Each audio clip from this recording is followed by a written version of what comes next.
What is up, you guys? Coach Johnny here at Anatomy Bar. Today, we are going over my 30-minute chest day routine. So this is specifically for you guys who don't feel like you have a lot of time. You want to get into the gym, get out, and get great results. So I didn't record my warm-up sets. If you guys want that, I can totally do that. But I only recorded my working sets, and I hope you guys know the difference. Anyway, here I'm doing 275 on the Smith for 4. And let's actually pause this for a second because a lot of people feel a way about the Smith machine. Now, I personally love the Smith machine. I like lifting heavy, and I don't usually have a spot at the gym. I go at the gym at like 6 a.m.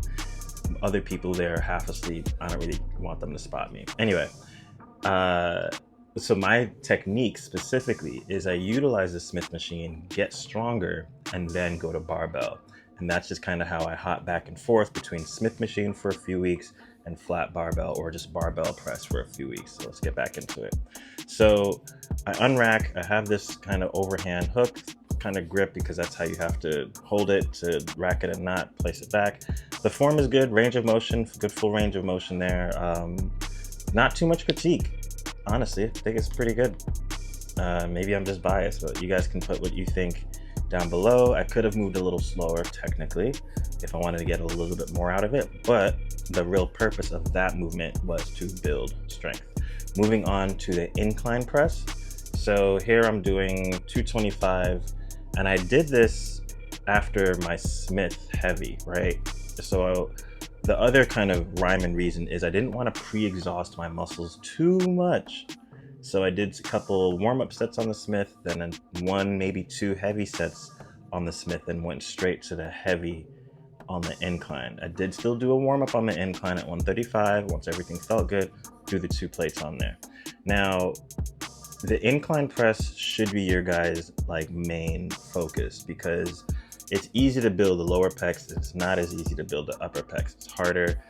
But when you have a really good upper pec, you actually look more full. Your chest looks more full.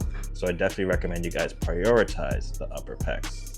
Now, doing this, squeezed out 7 reps. Now, the one thing I will say is that there's a little bit more movement in my legs and torso. If I want to like be really critical about it, even when I coach my other clients, I'm telling them like, hey, when you're doing your bench, I see a lot of movement everywhere else.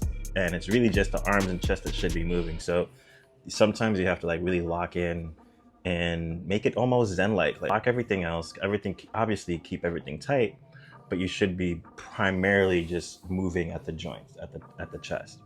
So after the 225, I went down to 185, and I like doing these partial reps. So it's 2 partial, 1 full, which is like 1, 2, and then full on the 3rd, and then control back down and reset.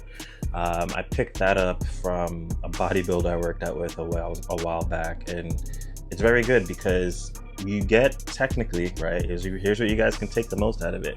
We do get the most out of the movement in the stretched position. So if you see people half repping from here, it's not as effective as half repping from the full stretch to halfway lockout. Now, might be a little advanced. You guys can let me know if you think it's all fluff, but I definitely recommend you give it a try. I really like that adjustment or that technique when lifting, and I don't really see anyone else doing it. And I like doing things that not everyone else is doing sometimes, a little bit. I like to go off the beaten path. So I did that for 9 reps on the incline chest press, and then finished off with a Smith high incline kind of shoulder press, right? So I was super high up. I was basically pressing like this, which is going to really hit the front delts, really hit the upper pecs. As you can tell, I'm really hammering at the upper pecs. I still think it's my weak point on my physique, objectively at least. And so for most people, it is as well. So definitely try to prioritize hitting that area as you continue to train.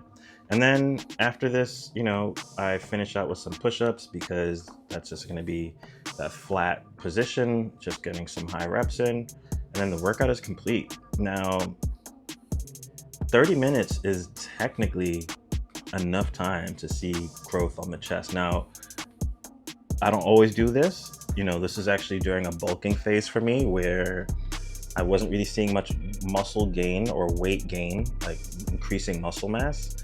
And so instead of spending an hour and a half in the gym burning 500 plus calories, spending 30 minutes in the gym only burning like 250 calories. So because for me, the challenge that I had was eating enough calories and being able to see that growth. So I actually saw a lot of progress when I was only doing 30 to 45-minute workouts.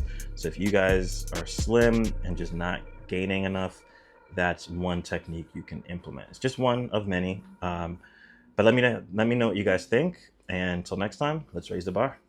Peace.